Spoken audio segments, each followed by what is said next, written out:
Assalamualaikum warahmatullahi wabarakatuh. Ana di sini akan membacakan tata tertib sekolah PAUD Kuwasyah. Tata tertib santri. 1. Kegiatan jam belajar kelompok A dan B Senin sampai Jumat jam 8 sampai jam 11. 2. Datang 10 menit sebelum kegiatan belajar dimulai. 3. Bila berhalangan hadir karena suatu keperluan atau sakit, agar orang tua atau wali santri memberitahukan kepada wali kelas masing-masing. 4. Santri berpakaian rapi, memakai sepatu dan kaos kaki setiap hari. Seragam yang telah ditentukan sebagai berikut: Senin, setelan seragam biru; Selasa, setelan seragam biru; Rabu, setelan seragam olahraga; Kamis, setelan seragam merah; Jumat, setelan seragam merah. 5. Setiap hari santri membawa bekal air minum dalam botol. 6. Tidak boleh membawa uang lebih dari Rp5.000. 7. Dianjurkan tidak memakai perhiasan yang berlebihan dan mencolok. 8. Dilarang membawa mainan ke sekolah. 9. Wajib mengikuti kegiatan-kegiatan yang diadakan sekolah, baik di dalam maupun luar sekolah, sebagai bagian dari kurikulum pelajaran. 10. Mengikuti kegiatan makan bersama di sekolah setiap Jumat akhir bulan. 11. Setiap hari Senin dilaksanakan pemeriksaan kuku. 12. Bagi santri ikhwan atau laki-laki, tidak diperkenankan berambut panjang melebihi batas kerah baju. 13. Tidak diperkenankan memelihara kuku yang panjang. 14. Apabila santri akan pulang atau waktu pulang sekolah, harus diketahui oleh guru kelas. 15. Santri mendapatkan ijazah ketika telah melaksanakan pendidikan di kelompok B. Selanjutnya, tata tertib orang tua atau wali santri. 1. Bersedia mengikuti tata tertib santri yang telah ditentukan. 2. Untuk keamanan dan keselamatan, anak harus diantar dan dijemput ke sekolah, tidak berangkat sendiri, khususnya yang tinggal di luar pemukiman Asy-Syifa. 3. Mengantar siswa 10 menit sebelum kegiatan belajar dimulai dan menjemput 10 menit sebelum pelajaran selesai. 4. Uang bulanan SPP dibayarkan selambatnya tanggal 10 setiap bulannya. 5. Semua kegiatan dan program sekolah bersifat wajib diikuti, sehingga administrasi keuangannya harus tetap dilunasi.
Terakhir, apabila ada hal-hal yang ingin ditanyakan atau kurang berkenan, segera menghubungi wali santri atau kepala PAUD-ku.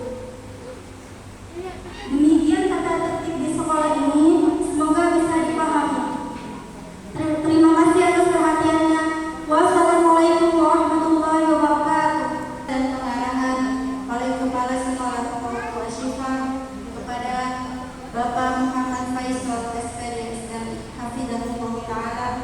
Waktu dan tempat kami persilahkan. Assalamualaikum warahmatullahi wabarakatuh.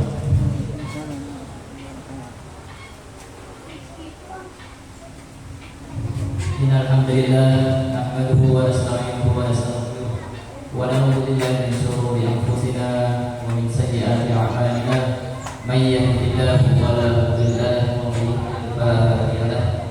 Asyhadu an la ilaha illallah wahdahu la syarika lahu wa asyhadu anna Muhammadan 'abduhu wa rasuluh. Allahumma shalli wa sallim wa barik ala nabiyyina Muhammadin wa ala alihi wa ashabihi wa man tabi'ahum bi ihsanin ila yaumiddin. Yang kami hormati Dewan Guru PAUD Ashifa, yang kami hormati seluruh undangan wali santri baru PAUD Ashifa tingkat A, Bapak dan Ibu yang kami banggakan, dan adik-adikku sekalian yang hadir pada pagi ini yang senantiasa kami cintai dan kami banggakan. Bapak Ibu sekalian, pertemuan di pagi ini adalah awal dari kita untuk menjalin hubungan kerjasama yang baik tentunya, dan ini langkah awal, fondasi awal bagaimana kita nantinya mudah-mudahan 1-2 tahun ke depan, 2 tahun ke depan kita dapat menjadi kerjasama yang baik, baik ketika berada di lingkungan sekolah maupun di luar lingkungan sekolah. Bapak Ibu sekalian, tadi sudah disampaikan di tata tertib ya, bahwasanya wali santri wajib untuk menghadiri undangan rapat ya. Dan kita ketahui bersama bahwasanya secara umum waktu atau jam di Indonesia itu seringnya bergeser ketika ada rapat ya. Kalau rapatnya jam 7, datangnya setengah 8. Kalau jam setengah 8, datang jam 8. Itu umum di Indonesia ya.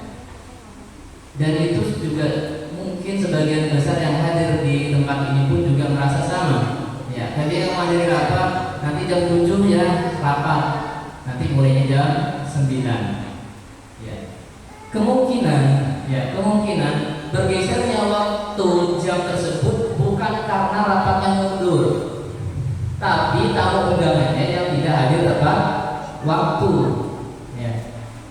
Maka di sini di awal ya, setiap tahun kita mengundang Bapak Ibu wali santri baru untuk hadir dan kita jelaskan berulang kali masalah ini ya. Ini di awal ini kita ingin menyampaikan ya, kedepannya sebisa mungkin ya diusahakan 6 bulan sekali ya, insya Allah 6 bulan sekali. Awal pertemuan di akhir semester 1 dan akhir semester 2. Demikian juga nanti ketika tingkat D di akhir semester 1 dan akhir semester 2, yaitu pembagian rapor dan acara perpisahan.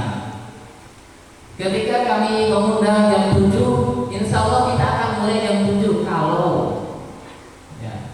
Jadi bersyarat juga ya. Masa iya kita menetapkan jam 7 kita mulai rapat, tapi yang ada 1 orang, kira-kira bisa dimulai enggak? Sulit untuk kita mulai ya. Karena apa? Karena nantinya sebagian besarnya tidak mengikuti apa yang disampaikan oleh pihak sekolah. Maka umumnya kita akan mulai ketika yang hadir sudah mencapai 60% kurang lebih. Ya, Sisanya ya sudah takdir Allah ya. Kita ikuti takdir Allah aja lah ya. Tapi diusahakan nantinya ke depannya satu semester sekali ya Bapak Ibu. Kalau udah rapat jam 7 ya jam 7 kalau bisa sudah dimulai ya, biar apa? Biar tidak mundur. Ya, Anda yakin juga orang yang hadir tepat waktu di sini juga memiliki kesibukan yang sama. Ya. Memiliki aktivitas yang banyak pula di luar yang harus mereka tunaikan. Ya. Mereka hadir tepat waktu jam 7 kurang sudah sampai di sini, harapannya jam 7 sudah dimulai.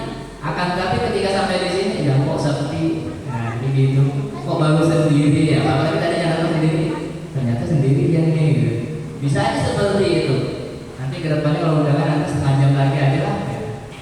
Jadi seperti itu. Jadi di sini kesempatan pada pagi hari ini minta tolong ke depannya ya, ketika ada undangan rapat tolong hadir tepat waktu ya, tolong hadir tepat waktu. Dan kalau bisa Bapak dan Ibunya juga hadir. Kenapa? Karena ketika bapaknya mendengarkan informasi terkadang ibunya remang-remang. Sebaliknya ketika ibunya mendapatkan informasi bapaknya remang-remang. Ya, jadi saling melengkapi.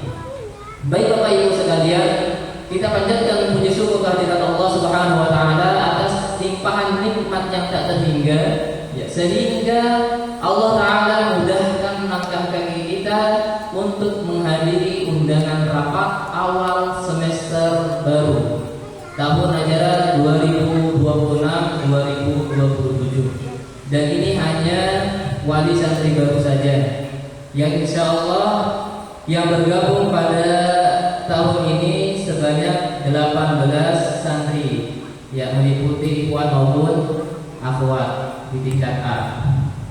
Baik Bapak Ibu sekalian, selanjutnya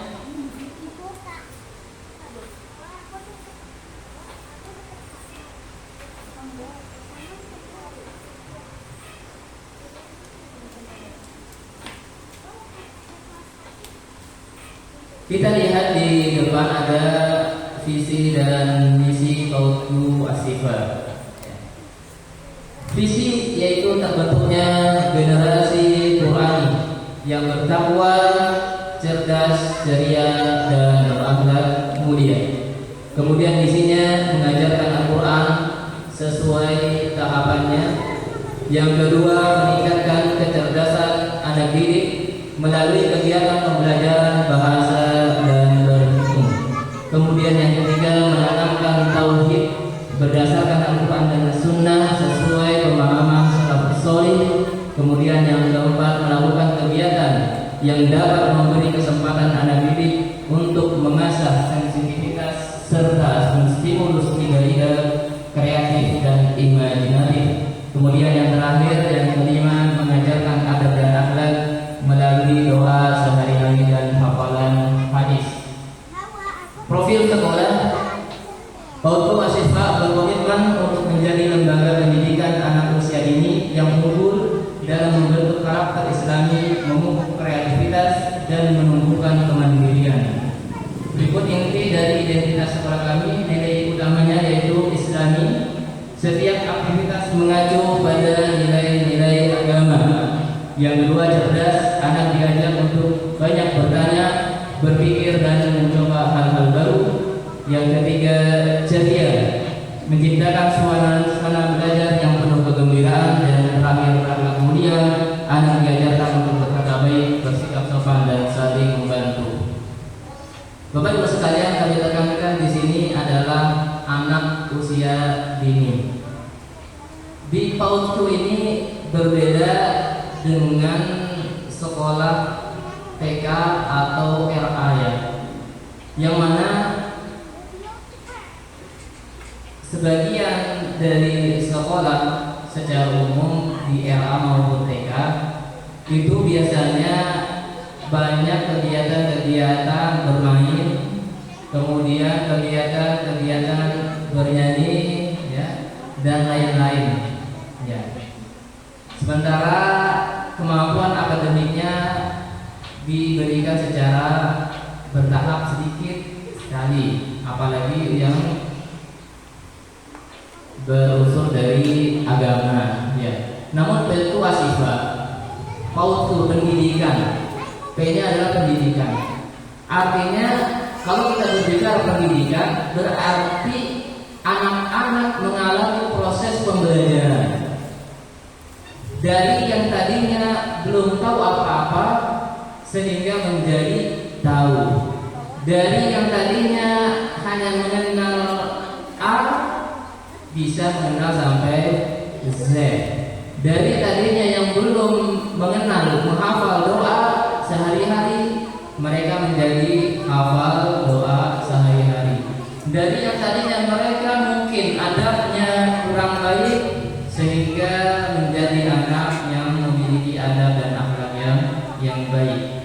Itulah namanya proses pendidikan. Dan di sini adalah pendidikan anak usia dini. Artinya anak-anak mengalami proses pendidikan yang mencakup semua hal umur 0 sampai 7 tahun.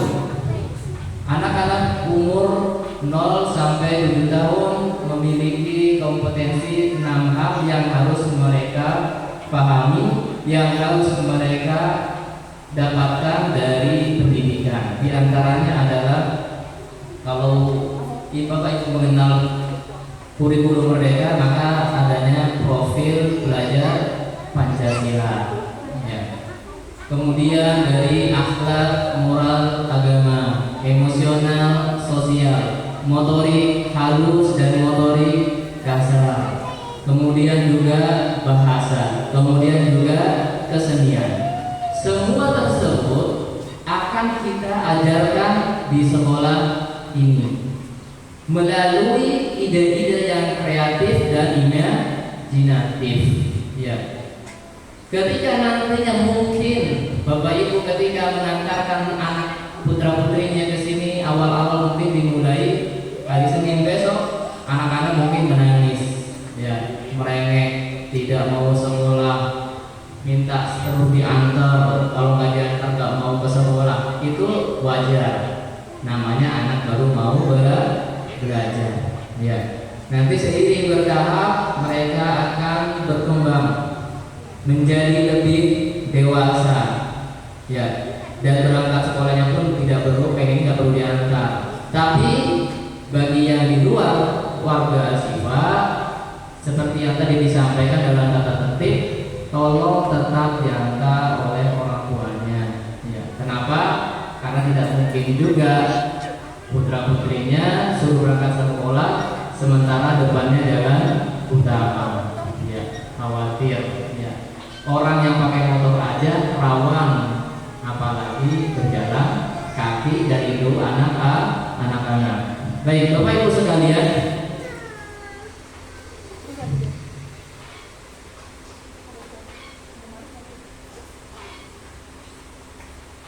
tim pengajar di sekolah ini, kelompok Asifah ini, memiliki pengajar yang berdedikasi dan berpengalaman, ya, yang siap mendidik setiap langkah perkembangan putra putri Ibu Bapak Ibu sekalian. Kemudian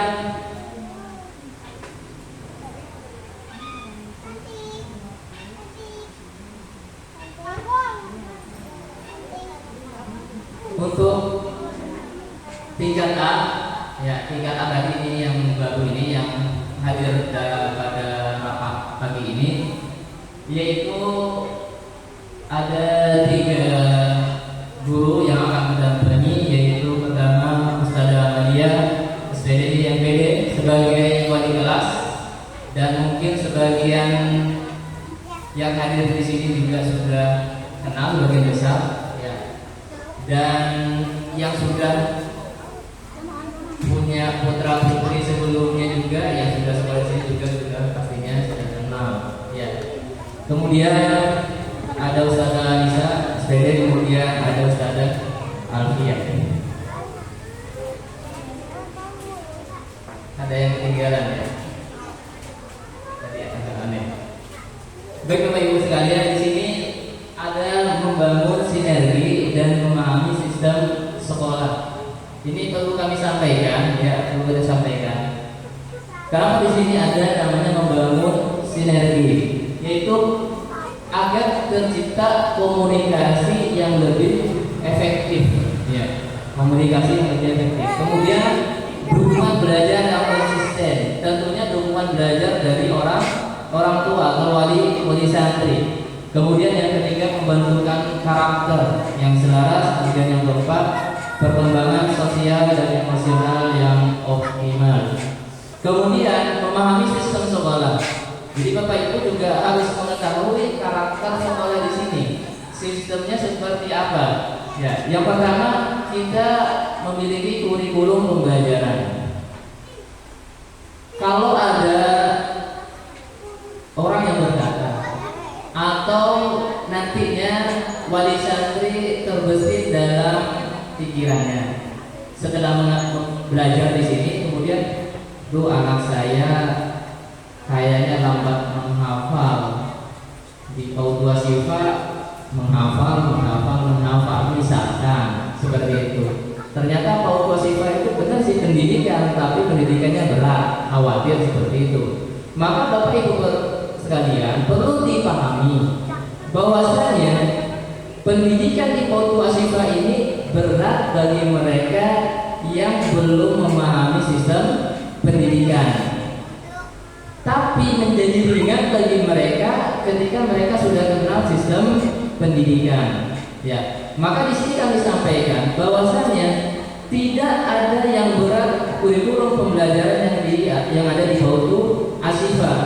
PAUD Asyifa ini berada di bawah Kementerian Agama Karawang khususnya, yang mana pihak Kementerian Agama sudah menyusun kurikulum sedemikian rupa untuk anak-anak usia dini, ya, untuk anak-anak usia dini. Tentunya mereka paham betul, ya, bagaimana menyusun kurikulum yang sesuai dengan anak-anak, ya. Jadi di sini hanya turunan dan sebagiannya adalah muatan lokal sekolah, yaitu yang menjadi ciri khas sekolah. Ya, diantaranya adalah pembelajaran adab dan akhlak. Ya, kalau kita melihat kurikulum yang datang dari Kementerian Agama Karawang, maka nggak ada itu pembelajaran adab dan akhlak. Ya, maka di sini ada pembelajaran adab dan akhlak. Tapi bagaimana kita mengenalkan adab dan akhlak kepada anak? Karena anak umumnya itu memiliki sifat meniru apa yang dilihat, mereka masuk ke dalam otaknya, kemudian muncul dalam tindakannya, baik itu ucapan maupun perbuatan. Ya. Ketika mereka ingin mengucapkan, mereka melihat, mendengar apa yang mereka dengar, apa yang mereka dengar, baik itu oleh gurunya maupun orang tuanya. Contoh, anak mau masuk kamar mandi. Kalau orang tuanya tidak mengajarkan, kalau gurunya tidak mengajarkan, kira-kira anak masuk kamar mandi baca doa dulu atau enggak? Apa? Tidak, ya? Tidak, mereka tidak akan baca doa. Kalau misalkan gurunya mengajarkan, orang tuanya mengajarkan, nah kalau masuk kamar mandi baca doa. Kemudian anak mau masuk kamar mandi, kira-kira baca doa enggak? Baca doa? Baca. Kira-kira baca doanya apa? Ada yang tahu baca doanya apa? Enggak tahu. Karena apa? Karena belum diajarin. Paling nanti bertanya, ya ustazah kalau di sekolah, bapak atau abi kalau di rumah, umi atau ibu kalau di rumah, baca doa masuk kamar mandinya gimana, kan begitu? Ya. Maka untuk tahu, ya, apa doa masuk kamar mandi dan bagaimana adab masuk kamar mandi, tentunya itu didapatkan dalam proses pendidikan. Ya. Dan uniknya pendidikan di Asyifa ini kita tidak mengajarkan sekali. Misalkan begini, di sini yang hadir ada 5 anak ya di belakang bermain ayunan. Ada 5 anak. Kita mengajarkan doa masuk kamar mandi ke 5 anak ini. Kita ajarkan bagaimana adabnya, kemudian anak-anak menghafal. Karena apa? Kalau tidak hafal, bagaimana mereka masuk kamar mandi membaca doa? Tentunya harus menghafal. Nah, ketika anak-anak suruh menghafal, orang tuanya merasa berat. Ini kira-kira aneh apa enggak ya? Ya, kira-kira aneh apa enggak? Aneh ya. Anak-anaknya pengen bisa baca doa sehari-hari. Bisa itu dengan menghafal. Tapi ketika suruh menghafal, orang tuh berat banget. Anak saya suruh menghafal ya. Kan gitu jadinya, kan aneh. Nah, maka di sini tolong dipahami bahwasanya pembentukan karakter, adab, keimanan itu dibentuk tidak dadakan Bapak Ibu sekalian, tapi dibentuk dengan kebiasaan, dibentuk dengan pembelajaran, dibentuk dengan proses pendidikan. Nah, jadi begitu. Jadi ketika anak-anak disuruh menghafal, maka orang tua hanya dituntut untuk menemani mereka belajar. Kalau orang tuanya nggak hafal, apalagi misalkan, saya susah banget nih ustazah, ya menghafalnya. Ya udah, berarti kemampuan bapak ibunya seperti itu. Tapi jangan samakan dengan kemampuan anaknya, kan begitu. Kalau kata orang tua dulu, kalau saya nak sekolahnya SD, kamu harus SMP, kan begitu. Kalau saya sekolahnya SMA, kamu harus sarjana, kan begitu. Jadi pola pemikiran orang-orang modern harusnya seperti pola pemikiran orang dulu gitu. Jangan terbalik. Saya berat menghafal ini, kamu gak usah berat-berat menghafal, orang tua juga susah. Nah, ini kebalik pola pikirnya. Ya, jadi gitu ya Bapak Ibu sekalian, tolong dipahami. Dan contoh tadi, anak-anak suruh menghafal doa masuk kamar mandi, 5 anak sama, pembelajarannya sama. Kemudian hari ini anak-anak baru kenal, semuanya tidak hafal. Hari besok yang 1 hafal, yang 4 enggak. Hari ketiga 2 anak hafal, yang 3 tidak.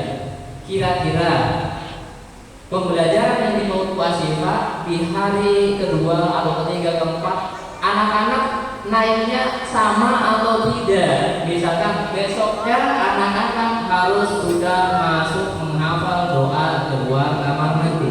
Yang sudah anaknya di Maut Asyifa, ya, kira-kira anaknya seperti itu enggak? Sekarang targetnya menghafal doa masuk kamar mandi. 3 hari berikutnya mau nggak mau anak harus hafal doa keluar kamar mandi. Wajib hafal. Ada nggak yang seperti itu nih? Yang sudah berarti begitu nggak kira-kira di Maut Asyifa? Bu Riri mana Bu Riri? Anak nggak hafal Bu Riri. Bu Riri mana? Nah, begitu nggak di Maut Asyifa? Suruh sekarang hafal apa namanya doa kamar mandi, doa masuk, besok harus hafal doa keluar kamar mandi. Enggak, ya. Jadi kita dalam pendidikannya, ya, secara aktualnya mengikuti kemampuan masing-masing anak. Ya, mengikuti kemampuan masing anak. Jadi anak A kemampuannya beda dengan anak B, sehingga ketika anak A sudah hafal doa masuk kamar mandi, yang B belum hafal doa masuk kamar mandi, maka yang naik menghafal doa keluar kamar mandi yang A atau yang B? Yang A. Yang B ya biarin aja dulu menghafal sampai dia hafal. Ini dalam konteks hafalan. Bagaimana dalam masalah adab? Adapun masalah adab praktiknya mereka mendapatkan pendidikan yang sama dalam hal praktiknya. Tapi dalam hal menghafalnya, karena kemampuan masing-masing anak berbeda, tentu akan kita sesuaikan dengan masing-masing kemampuan anak. Jadi begitu Bapak Ibu sekalian proses pendidikan yang ada di Maut Asyifa. Maka salah jika menganggap hafalan yang diajarkan di Maut Asyifa adalah sesuatu yang berat. Ya, justru ini sesuatu yang ringan. Kenapa yang ringan? Karena menyesuaikan dengan kemampuan masing-masing anak. Jadi seperti itu Bapak Ibu sekalian. Bahkan ada misalkan, ada anak di Pautu Ashifa ini 2 tahun di sini, 2 tahun di sini. Bapak Ibu sudah memegang namanya buku panduan wali santri dan guru ya. Itu 2 tahun di sini ada sebagian yang belum paham doa sehari-hari, padahal sedikit. Ya. Apakah kemudian kita ini gimana orang tuanya nggak ajarin apa anaknya nggak apa-apa? Kira-kira begitu kita? Enggak. Ya. Kemudian kita operan anaknya, gimana sih kamu belajar apal-apal? Masa 2 tahun belajar nggak apal-apal juga? Begitu enggak? Enggak. Ya. Karena apa? Kita memahami betul tentang karakteristik dan kemampuan masing-masing anak. Kita sedalam hal pendidikan tidak pernah menyamakan antara A dan B. Kita akan selalu melihat keberagaman mereka dengan adil, ya, dengan adil. Ya. Baik Bapak Ibu sekalian, tapi akan tetapi kita akan lakukan komunikasi, ya, sebagaimana di sini disebutkan komunikasi yang lebih efektif. Kira-kira ini anak sudah seminggu gak hafal-hafal, kenapa ya? Nah, jadi gitu. Apakah anak-anak tidurnya kemalaman? Apakah memang orang tuanya sibuk? Ya, atau bagaimana? Ya, ketika menanyakan bukan berarti bukan berarti kita ingin anak itu menjadi super, enggak. Tapi kita ada tahu, pihak sekolah tahu, oh ternyata anak ini lambat itu karena ini gitu.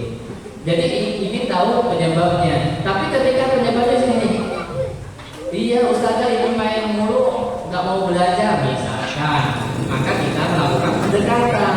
Oh kalau begitu batasin mainnya, ya.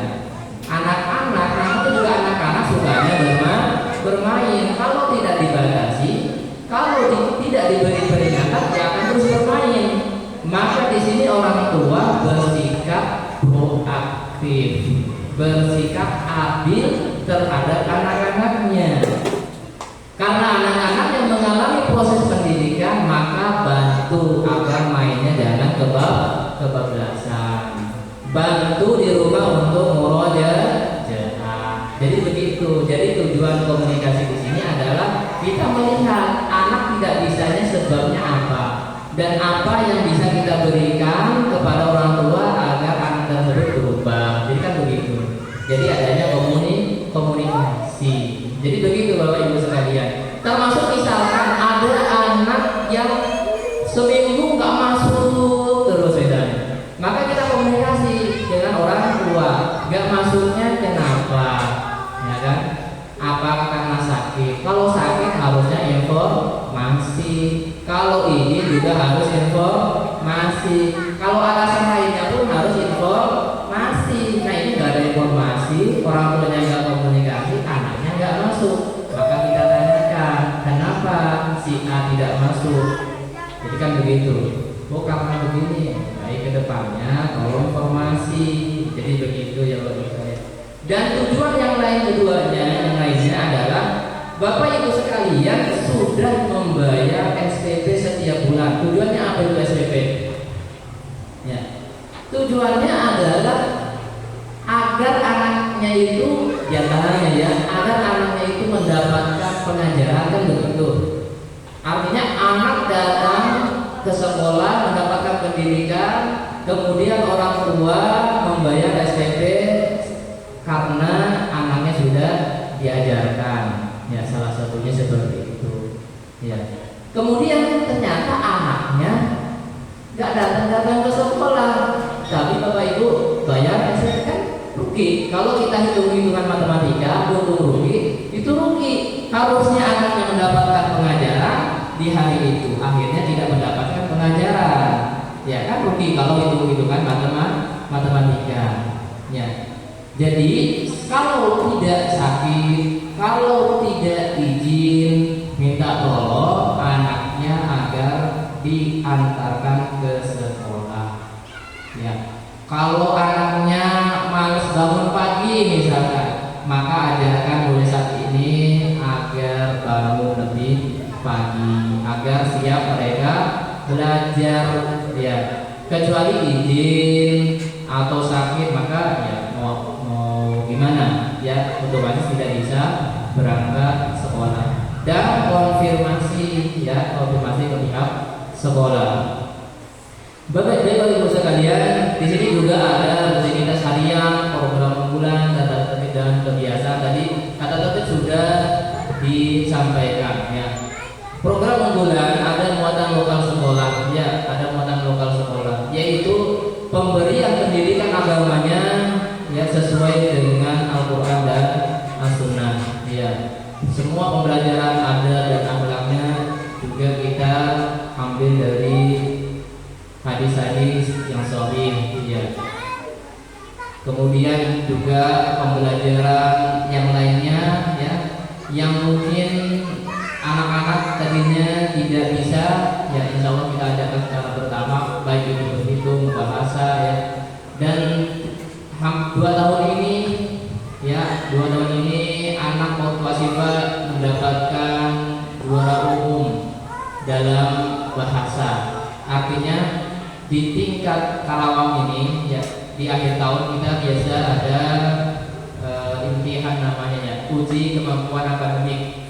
Ya, semua cabang pendidikan ilmu yang ada di PAUD itu semuanya diujikan. Ya, dan 2 tahun ini anak Mutwasifah mendapatkan juara umum bahasa. Artinya mereka membaca latihnya cepat dan bagus. Ya. Kemudian kalau ada sebagian informasi anak TK mah nggak usah belajar membaca misalkan gitu ya, nggak usah belajar membaca, nanti belajar membacanya di SD aja. Oke, nggak apa-apa ya, nggak apa-apa. Nanti bapak ibu anaknya ketika di sini belajar bahasa nggak usah diajarin di rumah, semampunya anak aja. Anak nggak bisa nanti tingkat 2 selesai anak nggak bisa membaca, cukup tahu A sampai Z. Kemudian nanti bapak ibu menyekolahkan anaknya ke SD ya. Ketika menyekolahkan anaknya ke SD, ternyata di SD anak sudah disuguhi materi pembelajaran yang sudah baca, tulis, berhitung ya. Anda yakin anaknya sudah tidak akan mampu dan berpikiran untuk pindah sekolah. Di sekolah lain itu ternyata sama ya. Dan kita lihat sebelumnya tadi ya, ucapan anak sebelumnya, anak di sini 2 tahun mendapatkan juara umum bahasa. Artinya apa?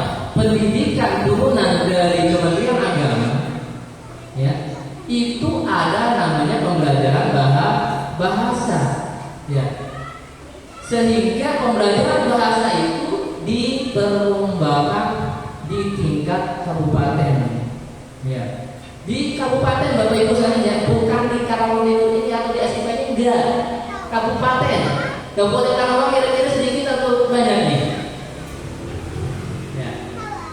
Yang tahu pasti banyak ya. Ya, mulai dari ujung mana sana? Timur sampai ujung barat. Ya. Itu kecamatan di Kabupaten Karawang itu sangat banyak, dan itu diperlombakan dalam satu waktu. Ya. Kemampuan akademik mereka. Lah kalau mereka tidak diajarkan bahasa, kira-kira mereka bisa ikut lomba itu nggak bisa. Artinya apa? Pembelajaran di sini itu oleh Kementerian Agama sudah sudah dibuat matang. Ya. Bahwasanya pembelajaran ini sudah sangat cocok dengan pendidikan anak usia dini. Jadi seperti itu Bapak Ibu sekalian, agar bisa dipahami sistem pembelajaran kurikulum yang ada di PAUD Asifah. Ya, di sini kami meluruskan ya. Kenapa kami meluruskan? Karena masih terdengar terkadang di telinga adanya sebagian yang mengatakan ternyata kurikulumnya sulit. Enggak, insya Allah kurikulumnya tidak sulit. Ya, 2 tahun mereka belajar loh. 2 tahun itu cukup lama ketika ditunggu hari ini, tapi sangat cepat ketika dijalani Lihat aja Bapak Ibu sekalian. Hari Senin besok anak-anak belajar tahunnya nanti sudah selesai semester 1 rapat lagi. Lihat aja. Ya. Tapi kalau kita berpikir hari ini 2 tahun ya lama. Ya. Tapi ketika dijalani cepat insya Allah. Maka Bapak Ibu cukup menemani aktivitas anak belajar sesuai dengan kurikulum yang ada di sini. Kami tidak akan pernah memaksa anak untuk bisa, tapi kami memiliki moral, memiliki tanggung jawab agar anak itu bisa, agar anak itu tercapai kemampuan kurikulum pendidikannya. Ya. Adapun berjalannya waktu kita akan sesuaikan dengan kemampuan anak. Begitu Bapak Ibu sekalian, semoga dapat dipahami. Baik Bapak Ibu sekalian, kita lanjut. Di kegiatan unggulan di sekolah ya, di sini ada beberapa hal ya. Program Islaman. Ya, di antaranya adalah zikir pagi. Tentunya tidak semua zikir pagi yang ada di buku zikir pagi itu kita ajarkan, enggak, hanya sebagian aja. Anak-anak hanya dibiasakan untuk memulai harinya dengan zikir. Ya, hanya pembentukan kebiasaan, ya, seperti itu. Kemudian hafalan surat-surat pendek, ya. Tentu ada target, ya. Ada target sekolah sebagai sistem kurikulum sekolah.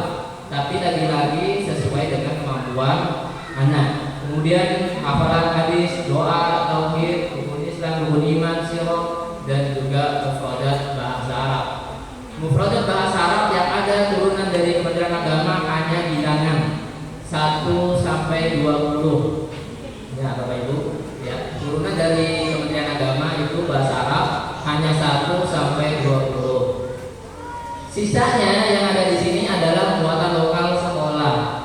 Anak-anak sejak dini kita kenalkan dengan bahasa Arab. Agar apa? Agar mereka cinta bahasa Arab, cinta bahasa Al-Quran, ya, cinta bahasa Al-Quran. Kemudian ada program akademik dan keterampilan, ada membaca, menulis, berhitung, berbaris, menabung. Ya, menabung di sini tidak wajib. Kalau tidak ada yang menabung juga baik, jadi gitu ya. Menabung tidak wajib, kalau tidak menabung itu baik. Tidak menabung itu baik. Boleh nggak menabung? Boleh. Ya. Menabung tujuannya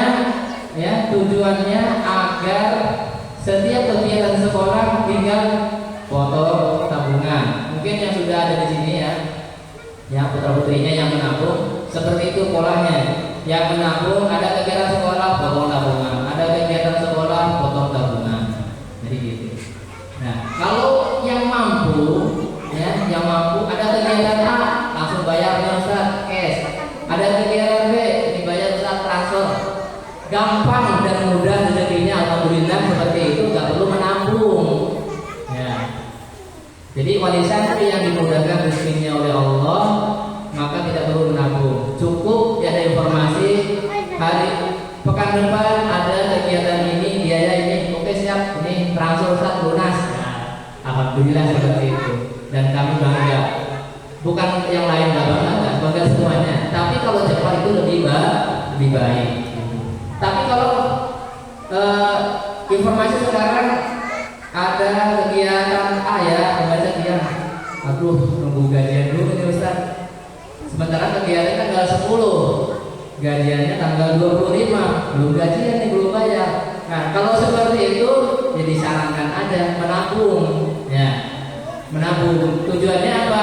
Biar ketika ada kegiatan nggak nunggu tanggal 25. Jadi gitu, tinggal langsung potong tabungan. Jadi seperti itu ya Bapak Ibu sekalian. Nanti akan kita informasikan di grup siapa saja yang menabung. Tapi perlu kami sampaikan, yang menabung yang seperti itu ya.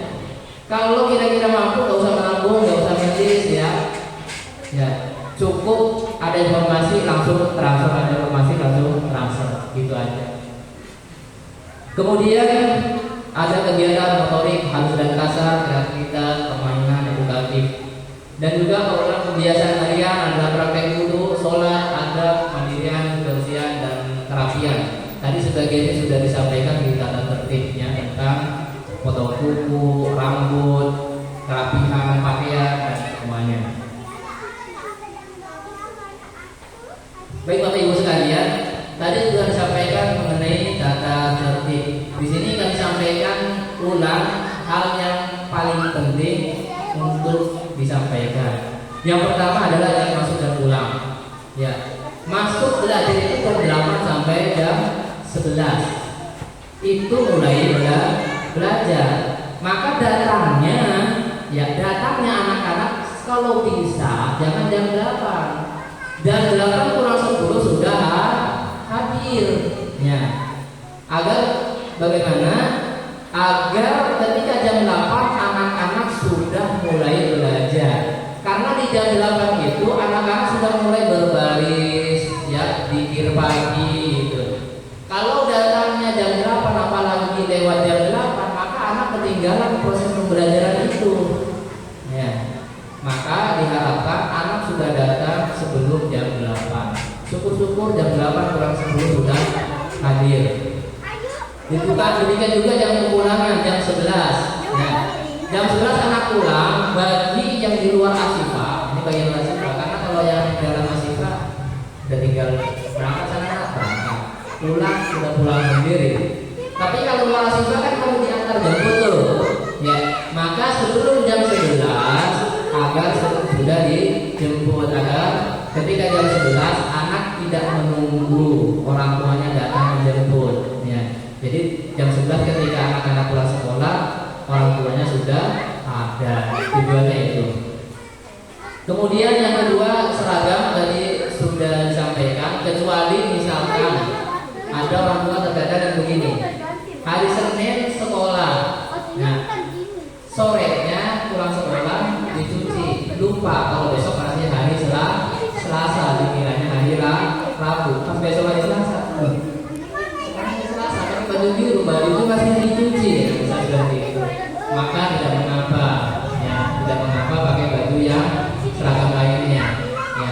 Tapi selama tidak ada udur, maka pakai seragam sesuai dengan waktunya.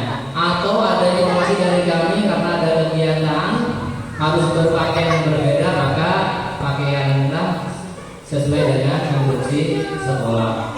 Seperti itu. Kemudian yang ketiga, makanan dan barang pribadi. Ya. Untuk makanan jangan berlebihan dibawa ke sekolah. Ya.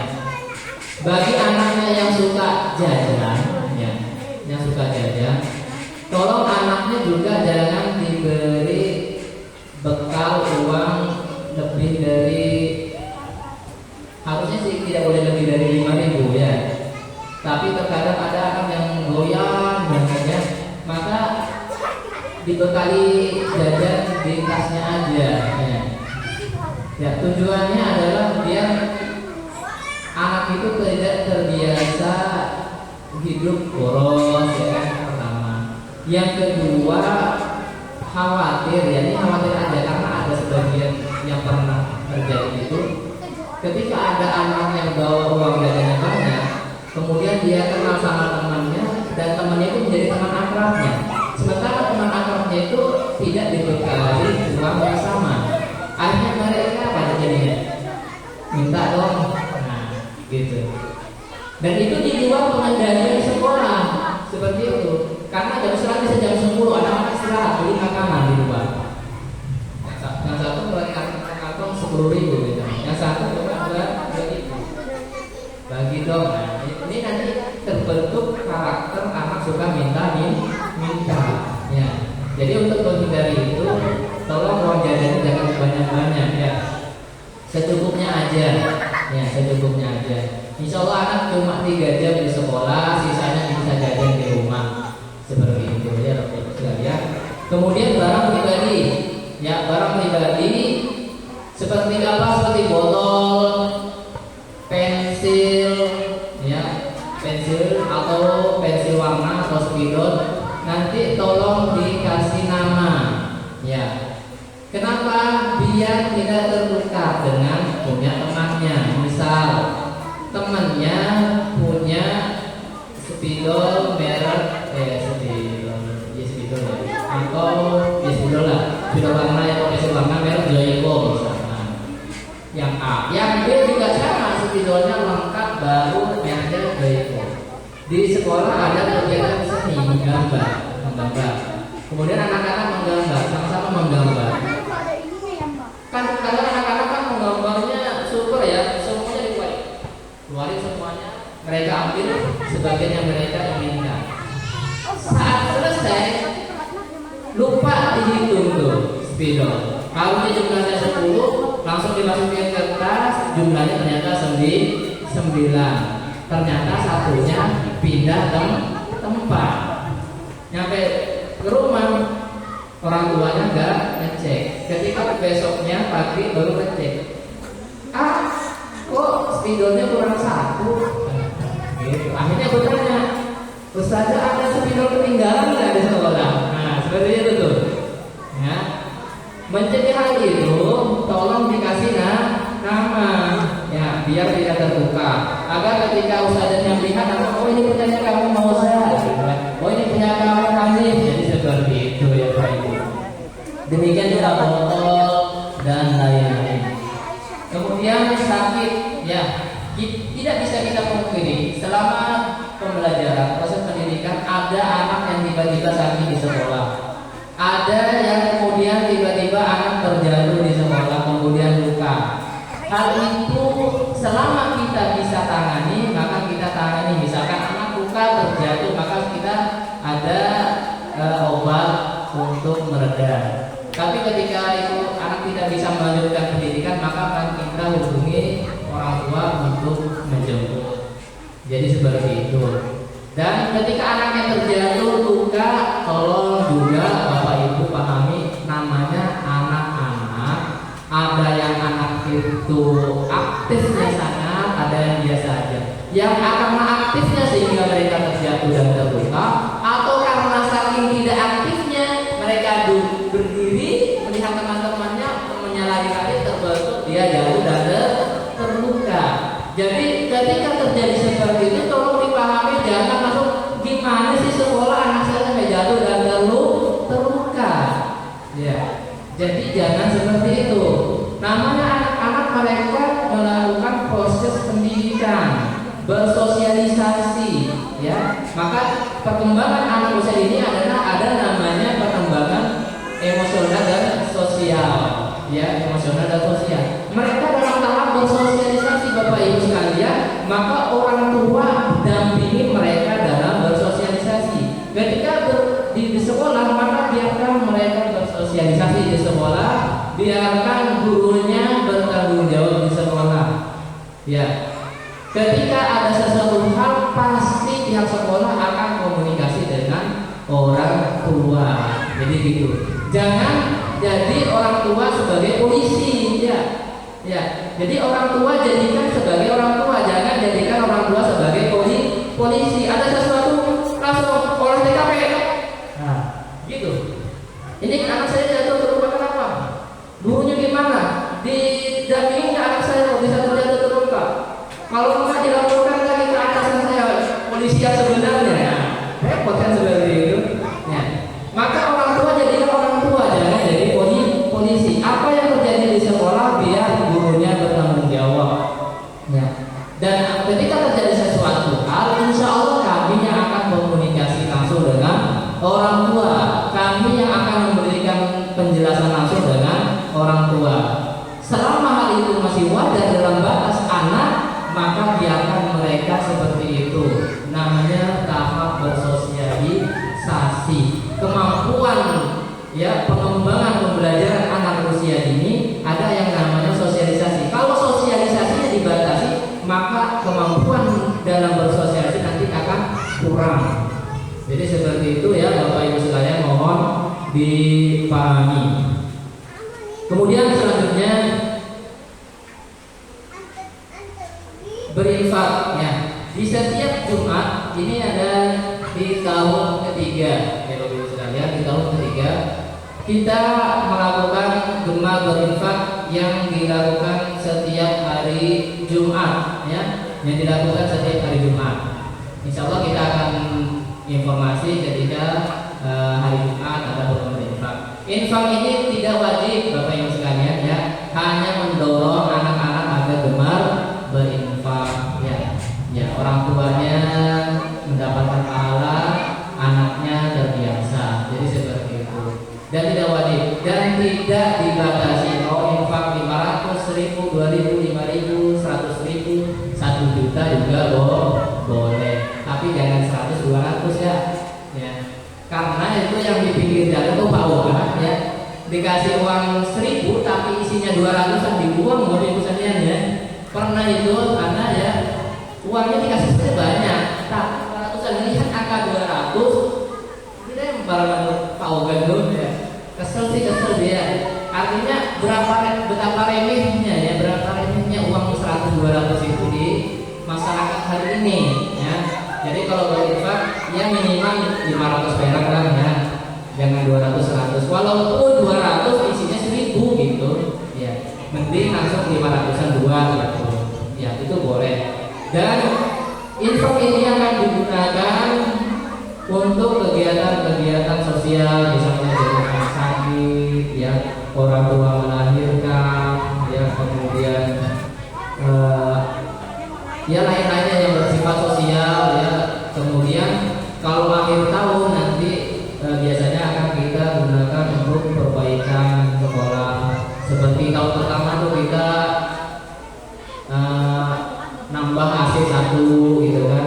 Tahun kedua nambah AC 2 ya. Kemudian tahun ketiga mudah-mudahan nambah AC ketiga ya.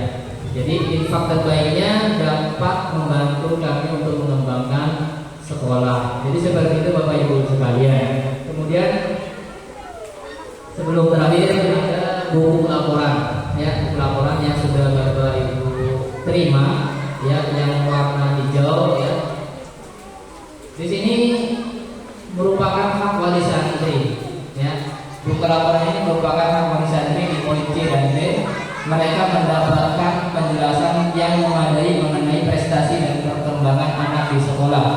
Kemudian mereka menerima laporan perkembangan belajar anak secara berkala dari pihak sekolah.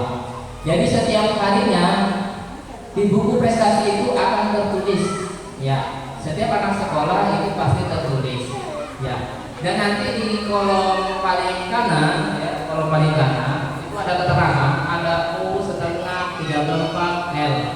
Itu artinya kalau U ulangi, setengah berarti setengah L berarti setengah lancar, 3/4 L berarti 3/4 lancar, kalau L berarti lancar ya. Kalau sudah L berarti tadi anak sudah mampu, berarti melanjut ke pembelajaran berikutnya. Tapi kalau misalnya anak masih U, anak masih setengah, anak masih 3/4, maka biasanya masih belajar itu aja. Jadi sesuai dengan perkembangan anak. Nah, akan tetapi ketika orang tua melihat anak saya kok hari ini besok lagi, kenapa ya? Coba dampingi anaknya kenapa gitu. Nah, ini adalah komunikasi dua arah antara sekolah dengan orang tua. Ya, ternyata anak saya pembelajaran habisnya oh iya saya main terus nggak menghafal. Sekarang anak saya suruh di rumah dulu, jangan main dulu, menghafal dulu. Itu contohnya ya. Kemudian setiap hari Jumat ada kegiatan murojaah Al-Quran ya. Misalkan gini, hari Senin dia menghafal Al-Fatihah, Selasa dia hafal surat An-Nas ya. Kemudian hari Rabu dia hafal surat Al-Falaq, hari Kamis dia hafal surat Al-Ikhlas, hari Jumat mereka murojaah. Jadi ada kegiatan murojaah. Baik, seperti itu Bapak Ibu sekalian. Kemudian buku metode Ali yang sudah Bapak Ibu pegang juga yang warna hijau itu adalah pembelajaran Al-Quran di sini ya. Karena memakai buku ini, karena buku ini sesuai dengan anak usia dini. Ya, sebenarnya buku ini tidak hanya anak usia dini. Dari mulai anak-anak bisa membaca, ya, bukan bisa membaca, bisa mengikuti, sampai sampai orang dewasa, kakek-kakek masih bisa memegang buku ini, belajar buku ini. dan kami sudah terapkan ya, kami terapkan di tempat kami, tempat khusus ya, di rumah ya, di rumah. Ya, di sini akan kita ajarkan secara bertahap sesuai dengan kemampuan anak ya. Dan alhamdulillah dengan buku ini ya hampir 100%, 90 sekian, 96 dan 20% anak-anak sudah bisa membaca Al-Quran setelah lulus dari Auto Sifat. Kemudian